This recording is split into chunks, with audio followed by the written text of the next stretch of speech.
SEC objects to Binance US $1 billion Voyager deal, alleging sale of unregistered securities. Federal and New York regulators object to a $1 billion deal they say may be unlawful and discriminatory as they examine Voyager's VGX token, a $1.2 billion deal by Binance US to purchase assets of defunct crypto lender Voyager has been opposed by New York and federal finance regulators, who said in February 2022 filings it could prove discriminatory and unlawful. The move follows increasing interventions into crypto by the Securities and Exchange Commission, whose probes into the alleged sales of unregistered securities recently caused crypto exchange Kraken to shutter crypto staking operations. Elements of the proposed Binance US-Voyager deal may also infringe the law, given how the plan envisages repaying Voyager's former customers, the SEC said. Under the deal, the transactions in crypto assets necessary to effectuate the rebalancing, the redistribution of such assets to account holders, may violate the prohibition in Section 5 of the Securities Act of 1933 against the unregistered offer, sale, or delivery after sale of securities, a filing by the SEC said, citing in particular the VGX token issued by Voyager. It is the debtor's burden to present credible evidence that the provisions of the plan are feasible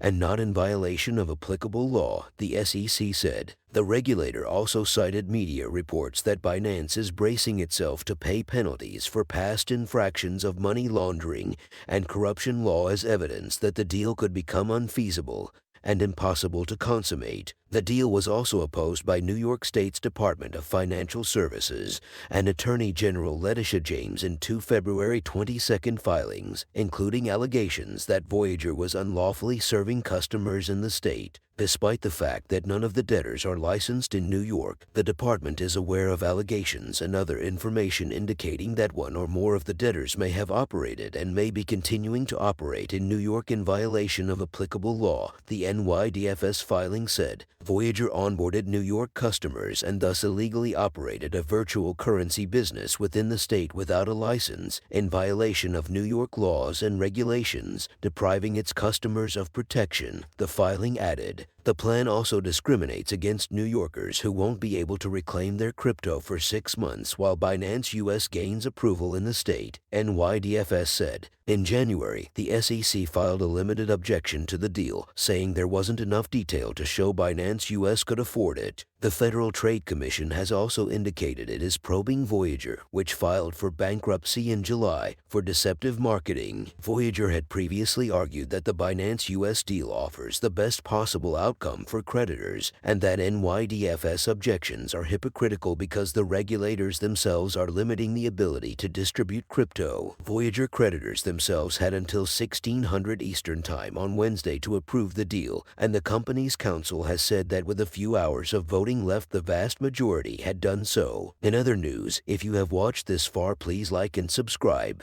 Bitcoin stuck in bearish Elliott wave pattern despite 47% rally.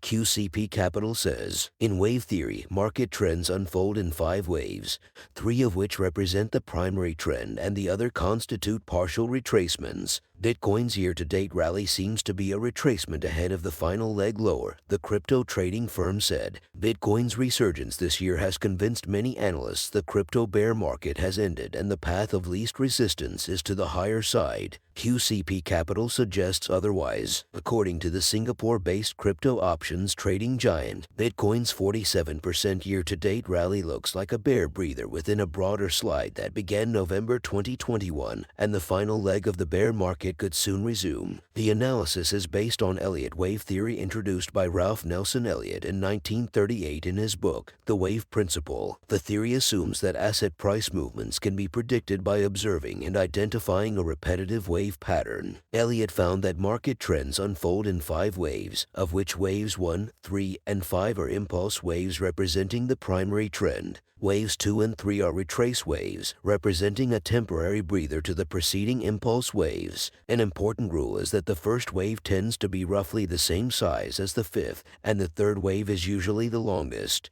In QCP analysis, Bitcoin's slide from November 2021 record high of $69,000 to the January 2022 low of $39,000 represents wave 1, and the subsequent bounce to $48,000 through March 2022 represents wave 2, a bear breather or temporary partial retrace of the preceding slide. The crash from $48,000 to the November 2022 low of $15,480 represents wave 3, and the recent bounce constitutes wave 4, a bear breather similar to wave 2. Next up is wave 5, which, in QCP analysis, could push the cryptocurrency down to the wave 3 low of $15,480 if not deeper. A potential double top is forming against the August 2022 correction high, and May 2022 reaction is low at 25,300, QCP Capital's Market Insights team said in an update published Wednesday. Above that, we have the huge 28,830,000 resistance, which is the head and shoulders neckline. Until these levels break, our 5-wave count still remains valid, with a final wave 5 lower to come. QCP analysis comes a week after former Goldman Sachs analyst William Noble told CoinDesk that the cryptocurrency is primed for a rally toward $56,000.